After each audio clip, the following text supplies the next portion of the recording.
Welcome back. Kitty Cartoons. Nasir lived in a peaceful village. He had a beautiful garden behind his house with various trees and blooming flowers. One day, while working in the garden, Nasir noticed something unusual behind a banana tree. As he approached, he saw a crystal ball. Intrigued, he picked it up. Suddenly, the banana tree started speaking. The tree said, "This crystal ball can grant you one wish, but remember only one wish." Nasir was astonished at first.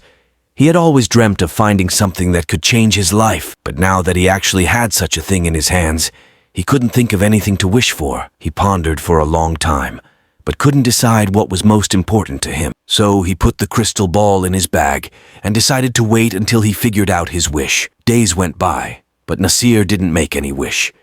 His best friend, Asif, saw him staring at the crystal ball one day. Asif asked, "Nasir, what is that ball?" Nasir replied, "It's a magical crystal ball that can grant one wish, but I still haven't decided what to wish for." Asif then decided to steal the ball. He showed it to everyone in the village and said, "This ball can grant you one wish." The villagers were very excited. They wished for palaces, gold, and various valuable things. But each person could only make one wish. As a result, no one was completely satisfied. They all wanted more, but it wasn't possible. Eventually, the villagers became angry. They realized that their greed was causing problems.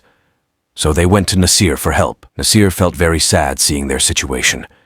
He took out his crystal ball and said, "I will make a wish. I wish that everything goes back to the way it was before the villagers tried to fulfill their greed." His wish was granted immediately. The palaces and gold disappeared, and everything returned to normal. The villagers understood their mistake and became happy and content once again. Nasir learned that greed never brings happiness. True happiness comes when we learn to be satisfied with what we have. Although the crystal ball was no longer magical, Nasir and the villagers learned a valuable lesson that true happiness lies within their own lives.